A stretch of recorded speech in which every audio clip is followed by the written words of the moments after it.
කතාවක් තියෙනවනේ මීයොයි වේයොයි නෑයොයි එක වගේ කියලා. අපිට වැඩිපුරම හානියක් කරන මීයොයි වේයොයි අතරට නෑයොත් ඇවිත් තියෙන්නේ වචන තුන එක සමාන හින්දා විතරක්ම නෙවෙයි. ඒත් ඉතින් නෑයෝ කියන්නේ ඇතුවත් බැරි නැතුවත් බැරි කට්ටියක්. ඒ කියන්නේ අත්හරින්නත් බැරි වැඩිපුර ලං කරගත්තොත් කරදරයක් වෙන්න උනත් ඉඩ තියෙන කොට්ටාසයක්. ඉතින් අපි මේ වීඩියෝ එකෙන් කියන්නේ නෑයෝ අපේ ජීවිතයට බාධා කරන විදි 10ක් ගැන. සිහිනවල අගය නැති කරලා දානවා. නෑයොන්ගේ ප්‍රශ්නේ ලොකුවටම ඇතිවෙන්නේ පරම්පරා වෙනසත් එක්ක. ඒ කියන්නේ හුඟක්ම වැඩිහිටි නෑදෑයන්ගෙන් ගැටලු ඇතිවෙන්නේ අලුත් පරම්පරාවට. අලුත් පරම්පරාවේ අය මොකක් හරි කරන්න ගියාම හුඟක් වෙලාවට විරුද්ධ වෙන්නේ නෑදෑයෝ. ඕවා කරලා හරියන්නේ නෑ, රජයේ ජොබ් එකක් නොකර වැඩක් නෑ වගේ සාම්ප්‍රදායික උපදෙස් මාලාවක් නෑයන්ගෙන් එන්න පුළුවන්. ඒවා උපදෙස් වගේ පෙනුනත් ඒකෙන් හුඟක් වෙලාවට වෙන්නේ ඒක අහන කෙනාගේ ආත්ම විශ්වාසය නැති වෙන එක. අනිත් අයත් එක්ක අපිව කම්පෙයා කරනවා. නෑයෝ අපේ ජීවිතවලට බාධා කරන තවත් විදිහක් තමයි අපිව වෙනත් අයත් එක්ක කම්පෙයා කරලා කතා කරන එක. අර අක්කගේ දුවට ඒ 9යි, අර මාමගේ පුතා දැන් පිටරට ඉන්නේ. ඉතින් මේවා උපදෙස් වගේ කිව්වට මේකෙන් වෙන්නේ කෙනෙක් ඉස්සරහට යන වේගය අඩාල වෙන එක, අධෛර්යවත් වෙන එක, අපිටම අපි ෆේල් කියලා හිතන එක. අපේ තීරණවලට වැඩිපුර අත දානවා. නෑයෝ හුඟක් වෙලාවට අපේ තීරණවලට අනවශ්‍ය විදිහට මැදිහත් වෙනවා. ජොබ් එකකදී, මැරේජ් එකකදී, බිස්නස් එකකදී, අධ්‍යාපනයේදී වුණත් වැඩිපුරම අත දාන්නේ පවුලේ සමීපම අයට වඩා නෑයෝ. ඒ ජොබ් එක හරියන්නේ නෑ, බිස්නස් කරලා කවුරුත් ගොඩ ගිහින්නේ නෑ, එයාව බඳින්න එපා වගේ දේවල් හැමතිස්සෙම කියන්නෙත් නෑයෝම තමයි. අන්තිමට වෙන්නේ අපිට අවශ්‍ය තීරණයක් ගන්න බැරි වෙන එක. අපේ වැරදි ලෝකෙටම කියනවා. අපෙන් වැරද්දක් වුණාම ඒක ලෝකෙටම ප්‍රසිද්ධ කරන්නෙත් වෙන කවුරුත් නෙවෙයි අපේ නෑයෝම තමයි. පවුලේ අය අතරේ, ගම වටේ, උත්සවවලදී වගේම දුරකථන ඇමතුම් දීලත් වටපිටාවට පවුලේ වැරදි කියන්නේ පතුරුවා හරින්නේ නෑයෝම තමයි.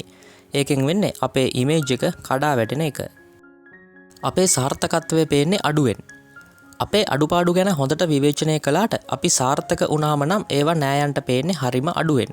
අපි එක්සෑම් එකක් පාස් වුණාම, හොඳ ජොබ් එකක් ලැබුණාම, බිස්නස් එකක් හරි ගියාම නෑය හුඟක් වෙලාවට කියන්නේ අහම්බෙන් ලැබුණ දෙයක් නැත්තම් තාත්තගේ කනෙක්ෂන් එකකින් ලැබුණු දෙයක් කියලා.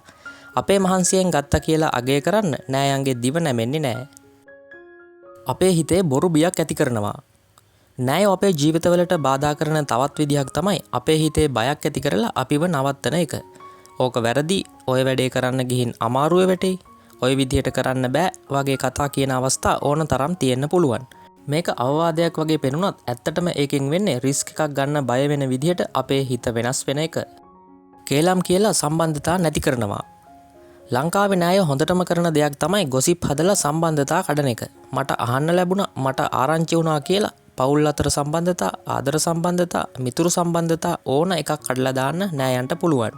කෙනෙක් නොකියපු දෙයක් කිව්වා වගේ හදලා කේලම් කියන එක තමයි නෑයන් අතර තියෙන ප්‍රධානම පුරුද්ද. පවුලේ නාමයෙන් බලපෑම් කරනවා. නෑයෝ අපේ ජීවිතවලට බාධා කරන තවත් ප්‍රධානම ක්‍රමයක් තමයි අපේ පවුල කියලා කරන බලපෑම. අපි නෑයෝ නේද? අම්මට ලැජ්ජයි, තාත්තට ලැජ්ජයි, අපේ පවුලේ නම්බුව ඉවරයි, ගමටම නරක නාමයක් වගේ දේවල් කියලා අපිව කන්ට්‍රෝල් කරන්න නෑයෝ උත්සාහ කරනවා. මේ දේවල් වලින් නෑයෝ කරන්නේ අපි කැමති නැති ඒත් නෑයෝ කැමති දේවල් අපි ලවා කරව ගන්න එක. අපේ වෙනස් වීම පිළිගන්න කැමති නෑ. අපි අලුත් වුණාම, ඒ කියන්නේ මොඩර්න් වුණාම, අලුත් අදහස් ඇති කරගත්තම නෑයෝ කැමති නෑ ඒක පිළිගන්න. එතකොට නෑයෝ කියන්නේ අපේ කාලේ නම් එහෙම නෑ, ඔය වැඩ හරියන්නේ නෑ, ගැලපෙන්නේ නෑ කියලා. ඒ කියන්නේ අපේ වෙනස් වීම පිළිගන්න නෑයෝ කැමති නෑ. ඒගොල්ලන්ට ඕනේ සාම්ප්‍රදායික දේවල් වලම අපිව හිර කරන්න. අපිට අපි ගැන තියෙන විශ්වාසය නැති කරනවා. ඉතින් නෑයන්ගේ මේ වැඩහින්ද අවසානයේ වෙන්නේ අපිට අපි ගැන විශ්වාසයක් නැති වෙන එක. දිගින් දිගටම නින්දා අපහාස කරලා අනිත් අයත් එක්ක අපිව කම්පෙයා කරලා අපේ හිත ඇතුලේ අනියත බියක් ඇති කරලා අනවශ්‍ය විදිහට අපිව පාලනය කරන්න ගියාම අපිට අපි ගැනම තියෙන විශ්වාසය නැති වෙලා යන්න පුළුවන්. ඉතින් අපි මේ අරගෙන ආවේ නෑයෝ අපේ ජීවිතවලට බාධා කරන ක්‍රම 10ක්. අපි මේ කියන්නේ පවුලේ අම්මා තාත්තා සහෝදර සහෝදරියන්ට වඩා ටිකක් දුරින් ඉන්න නෑයෝ ගැන. ඒ වගේම තමයි හැම නෑයොම මේ වගේ නෑ. හිතවත්ම අයත් ඉන්න පුළුවන්. ඒ නිසා අපිට හානි කර නෑයෝ වගේම හිතවත් නෑයෝ ගැනත් හරියට හඳුනගෙන අනවශ්‍ය අය අතේ දුරින් තියාගන්න එක අපේ වැඩක්.